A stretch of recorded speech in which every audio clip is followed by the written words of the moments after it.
اعوذ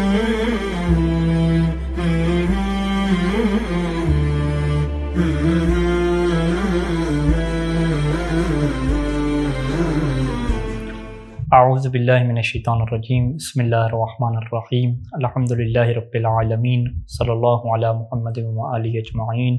واللعنۃ الدائمۃ علی اعداء محمد وآل محمد، اما بعد، وفقنا اللہ وإیاکم للعلم والعمل الصالحین انشاءاللہ تعالی۔ السلام علیکہ یا ابا عبداللہ الحسین۔ مومنین کرام، گزشتہ سال جو تحریک کربلا مدینہ تا مدینہ کے دروس آپ کی خدمت میں پیش کیے گئے وہ 21 دروس تھے، اور ان دروس میں ہماری جو گفتگو اس مقام پہ پہنچی تھی کہ امام حسین علیہ السلام نے مدینہ کو چھوڑا اور مکہ میں قیام کیا، اور امام حسین علیہ السلام تقریباً 3 شعبان کو مکہ مکرمہ میں داخل ہوئے تھے، اور 3 شعبان سے لے کر 8 ذی الحجہ تک مکہ مکرمہ میں رہے، اور پھر مکہ مکرمہ میں جو رہنے کا عرصہ ہے امام علیہ السلام کا وہ تقریباً 4 ماہ یا اس سے کچھ دن زیادہ بنتا ہے۔ تو یہ ساری گفتگو گزشتہ دروس میں گزر چکی ہے۔ آج کے درس میں جو ہم گفتگو کا موضوع بنانے لگے ہیں وہ یہ موضوع ہے کہ مکہ کو جب امام حسین علیہ السلام نے چھوڑا ہے تو پھر امام حسین علیہ السلام نے کون سی زمین کی طرف جانے کا ارادہ کیا ہے، اور درس کا عنوان ہے کہ عراق کی سرزمین کا انتخاب امام علیہ السلام نے کیوں کیا۔ یہ بات گزشتہ دروس میں واضح ہو چکی ہے کہ مکہ میں رہنا امام حسین علیہ السلام کی تحریک کے لیے نقصان دہ تھا، اور حالات اتنے مشکل ہو چکے تھے کہ امام حسین علیہ السلام کو اس بات کا خطرہ درپیش تھا کہ حرمت کعبہ ان کی وجہ سے کہیں پامال نہ ہو جائے، اور پھر دھوکہ دہی سے امام کے قتل کرنے کا منصوبہ بھی سامنے آ چکا تھا۔ تو اسی خاطر امام حسین علیہ السلام نے اپنی تحریک کو پوری دنیا میں زندہ رکھنے کی خاطر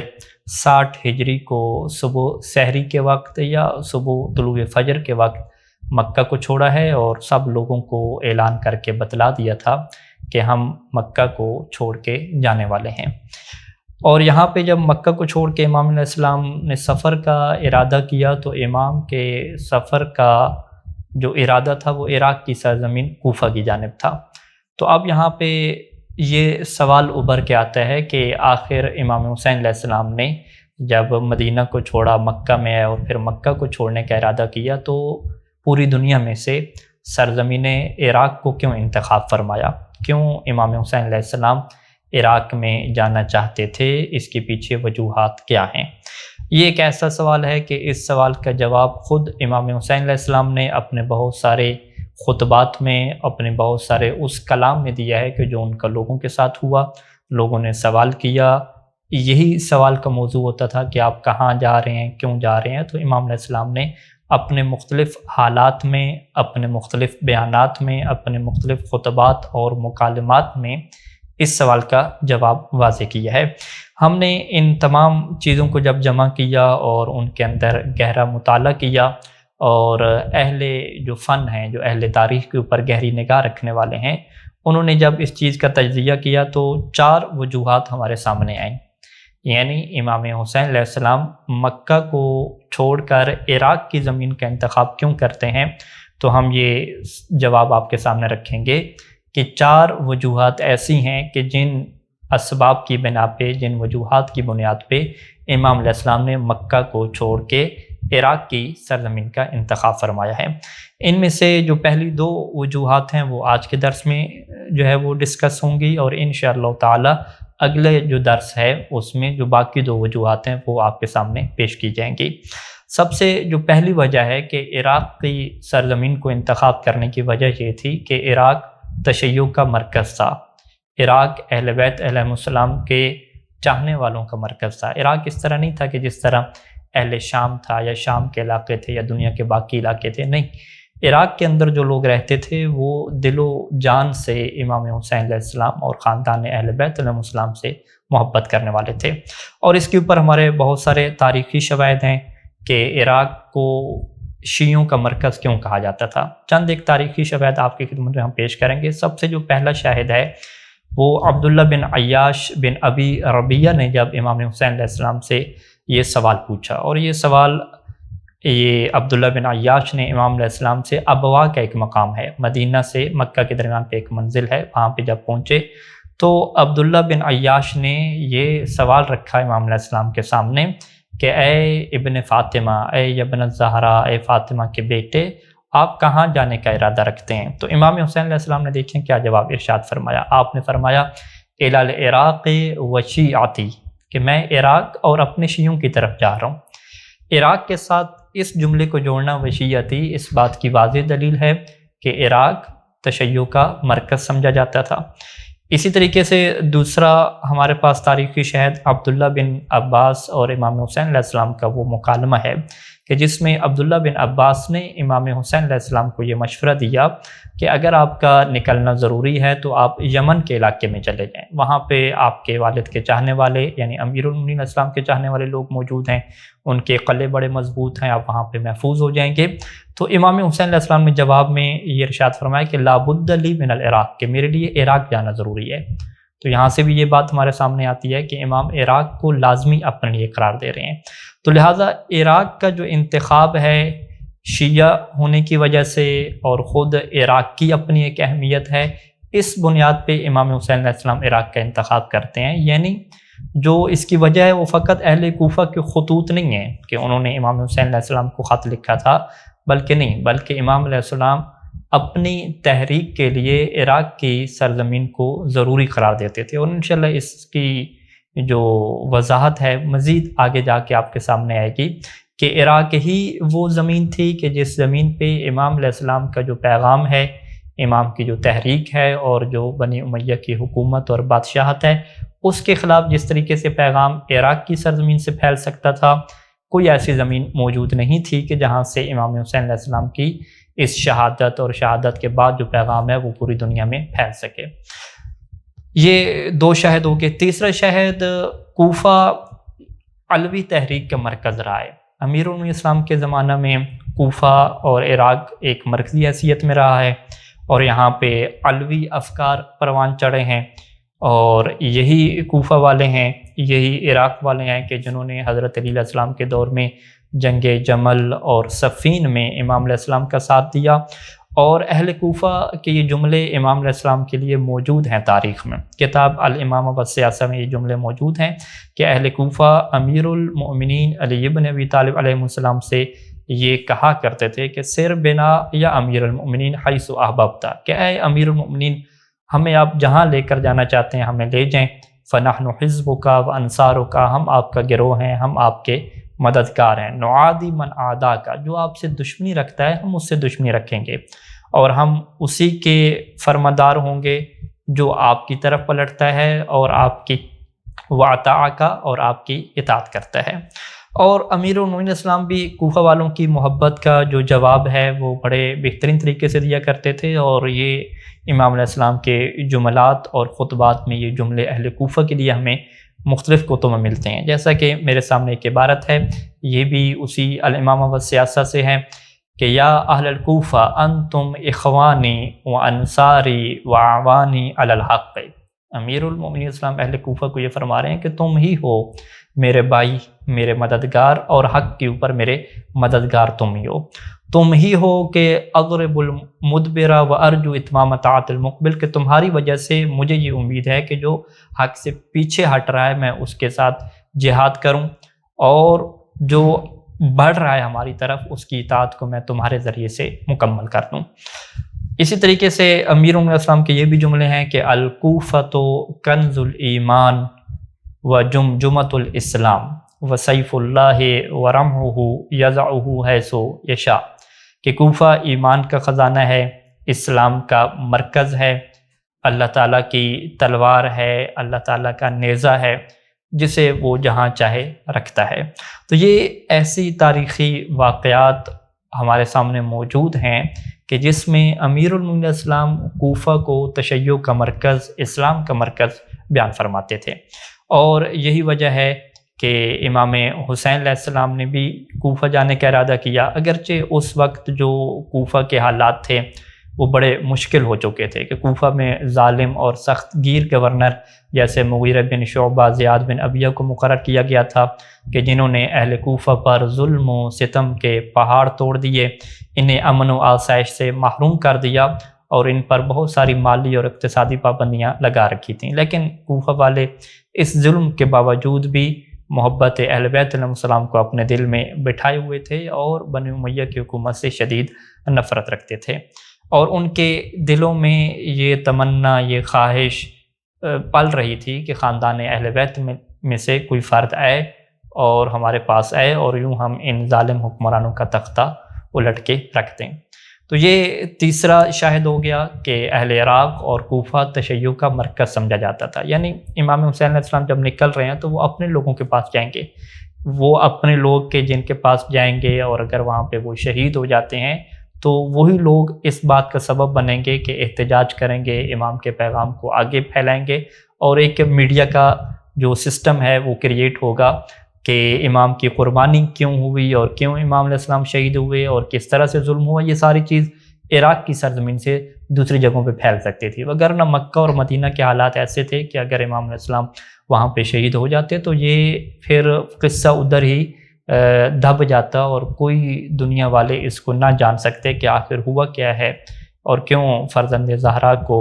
فرزند رسول کو اس طرح بے دردی سے قتل کر دیا گیا ہے۔ چوتھا جو شاہد ہمارے پاس ہے کہ کوفہ تشیع کا مرکز اور اہل بیت علیہ السلام کے چاہنے والوں کا مرکز کس طرح سے رہا ہے، وہ امام حسین علیہ السلام کا اور اہل عراق کا ایک خاص رابطہ ہے۔ امام حسن علیہ السلام کی جب شہادت ہو جاتی ہے تو اس کے بعد اہل عراق کا امام حسین علیہ السلام سے ایک رابطہ برقرار ہوتا ہے، تو کوفہ والے امام حسین علیہ السلام کو خط لکھتے ہیں کہ امام حسن علیہ السلام کی شہادت کے بعد آپ آئیں اور ہم آپ کا ساتھ دیں گے، لیکن امام حسین علیہ السلام نے کہا کہ جب تک معاویہ زندہ ہے میں تمہارے پاس نہیں آؤں گا، اور امام علیہ السلام نے اس کا انکار کیا۔ یہاں پہ ہمارے سامنے کتاب الارشاد سے شیخ مفید علیہ الرحمہ کی ایک عبارت ہے کہ جس سے یہ حقیقت ہمارے سامنے آتی ہے کہ آپ لکھتے ہیں کہ لما مات الحسن علیہ السلام تحرکت الشیعہ بالعراق، کہ جب امام حسن علیہ السلام کی شہادت ہو جاتی ہے تو اب عراق کے جو شیعہ ہیں وہ متحرک ہو جاتے ہیں۔ وَكَتَبُوا إِلَى الْحُسَيْنِ علیہ السلام فی خلع معاویہ، اور وہ امام حسین علیہ السلام کو یہ خط لکھتے ہیں کہ اب جو ہے وہ معاویہ کو وہ چھوڑ دیں گے اور معاویہ کی بیعت سے وہ انکار کر دیں گے۔ فَامْتَنَعَ عَلَيْهِمْ، تو امام حسین علیہ السلام نے ان کی بات کو مسترد کر دیا۔ وَذَكَرَ، اور یہ فرمایا کہ أَنَّ بَيْنَهُ وَبَيْنَ مُعَاوِيَةَ عَهْدًا وَعَقْدًا لَا يَجُوزُ لَهُ نَقْضُهُ، کہ امام حسین علیہ السلام یہ واضح کیا کہ ان کے درمیان اور معاویہ کے درمیان ایک عہد و پیمان ہے، ایک ایگریمنٹ ہے، اور وہ اس کو اس وقت تک نہیں توڑیں گے جب تک وہ ٹائم گزر نہیں جاتا۔ فَإِذَا مَاتَ مُعَاوِيَةُ نَظَرَ فِي ذَلِكَ، اور جب معاویہ جو ہے وہ چلا جاتا ہے، اس کی موت ہو جاتی ہے، تو اس کے بعد اس بارے میں امام حسین نے کہا کہ میں غور و فکر کروں گا۔ اب یہاں پہ جو بہترین ہمارے پاس چیز سامنے آتی ہے کہ امام حسین اور اہل عراق کے گہرے روابط کی سب سے جو بڑی دلیل ہے وہ مدینہ میں ولید بن عتبہ، اس کا ایک کردار ہے۔ وہ کردار تاریخ یوں لکھتی ہے کہ ولید بن عتبہ جو مدینہ کا والی تھا، مدینہ کا جو بڑا سرپرست تھا، اس نے اہل عراق کو امام حسین علیہ السلام سے ملنے سے روکا، یعنی اہل عراق والے امام حسین علیہ السلام کی شہادت کے بعد امام حسین علیہ السلام کے پاس جا رہے ہیں تو مدینہ کا جو بڑا ہے وہ روکتا ہے، وہ امام حسین علیہ السلام سے ملنے نہیں دیتا۔ تو وہاں پہ امام حسین علیہ السلام کے یہ جملے ہمارے سامنے موجود ہیں کہ امام نے اس کے اوپر اعتراض کیا اور کہا کہ یا ظالما لنفسہ عاصیا لربہ علی ما تحول بینی وبین قوم عرفوا من حقی ما جہلتہ انت وعمک، کہ اے اپنے نفس پر ظلم کرنے والے، اپنے رب کی نافرمانی کرنے والے، تو مجھے اور اس قوم کے درمیان کیوں حائل ہو گیا ہے کہ جو قوم میرے حق کو جانتی ہے، میرے حق کی معرفت رکھتی ہے کہ جس سے تو اور تیرا چچا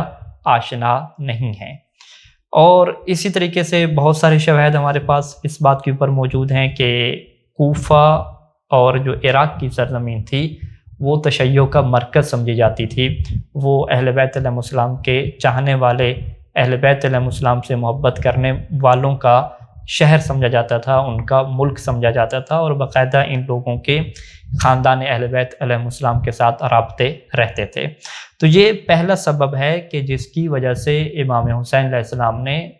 اہل عراق کو اور عراق کی سرزمین کو اپنی تحریک کے لیے انتخاب فرمایا۔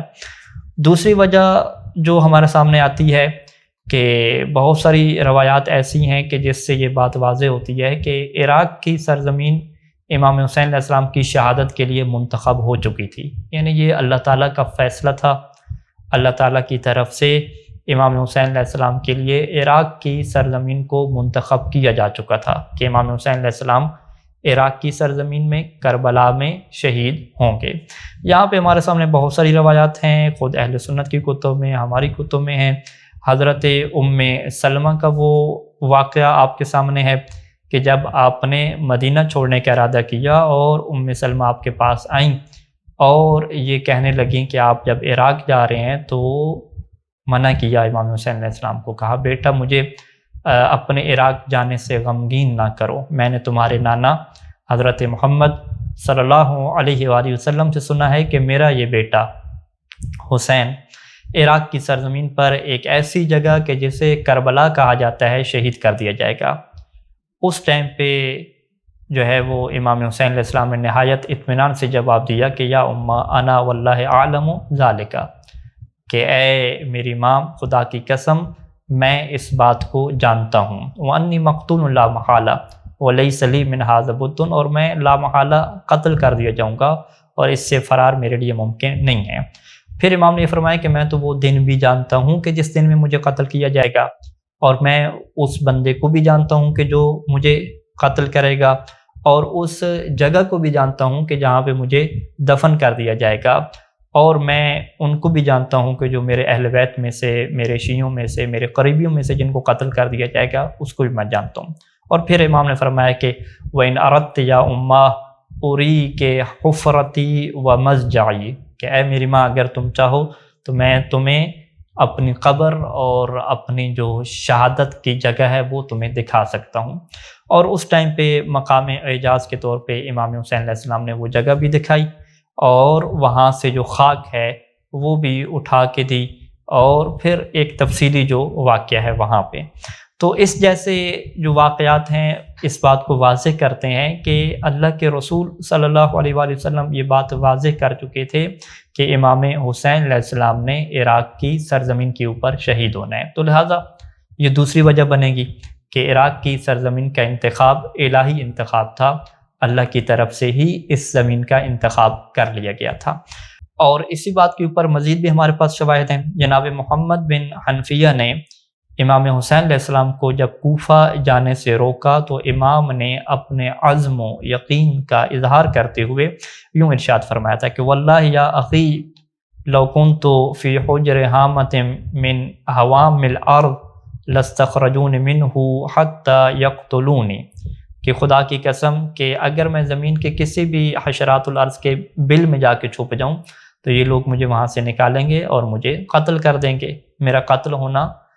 ایسی حقیقت ہے کہ جس سے انکار نہیں کیا جا سکتا۔